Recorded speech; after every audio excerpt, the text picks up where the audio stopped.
My furthest back memory, I suppose, of the Towpath would have been fishing under Carrick, which is probably 4 miles above the town of Carrick and Suir with my father, as probably a 3 or 4 year old, and taken home, I think it was 9 pail.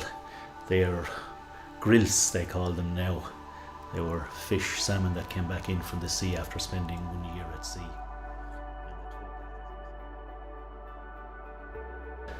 Our family ties to the Towpath go back many hundreds of years.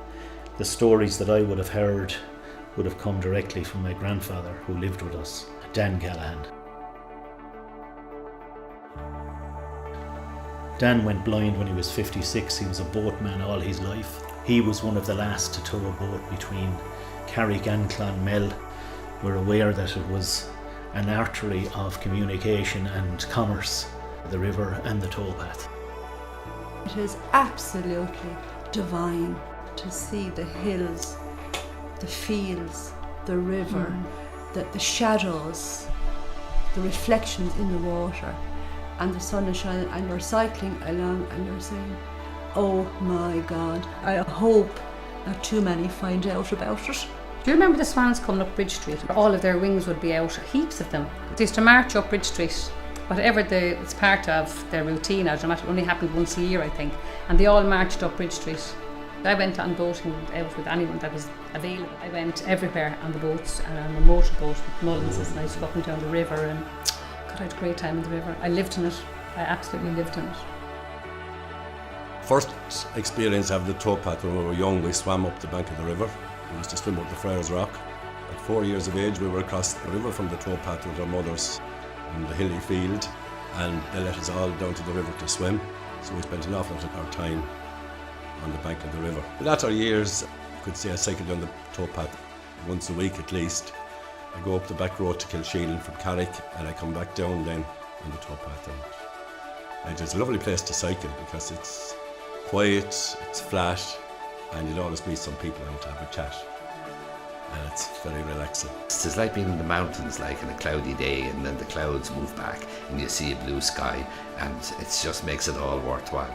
There was a lot of that too as you walk the Towpath, because I mean, if you take, say, from the animal point of view, I mean, the swans were regular, but then new arrivals began to appear, such as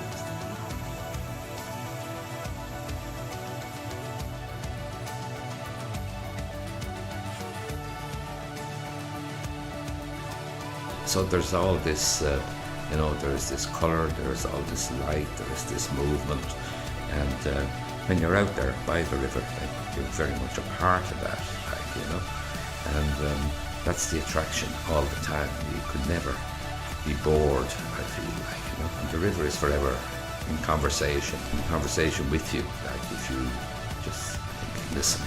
It's wonderful to see the Towpath back in use today. We have a new surface put on it which can be arguably good or bad, time will tell in itself, but it's wonderful to see people using the Towpath, and it's coming back into being in a bigger way as a health and activity usage. As I say, the river it has run and will run when all of us are dead and gone, so we're only custodians, and if we could keep it and maintain it in some format, it would be wonderful. Well, that's really what the Towpath would mean to me. Long, long ago when I was young, 'twas many a song my mother sang. 'Tis many a strain comes back to me, first heard and loved beside her knee. And one old song of all the rest, that stirred or soothed my infant breast, was sung to such a plaintive air, it set me weeping unaware. Yet, though the teardrops fell, I would not go to rest without the song in which she sang about the river Suir that runs so pure to Carrick from Clonmel.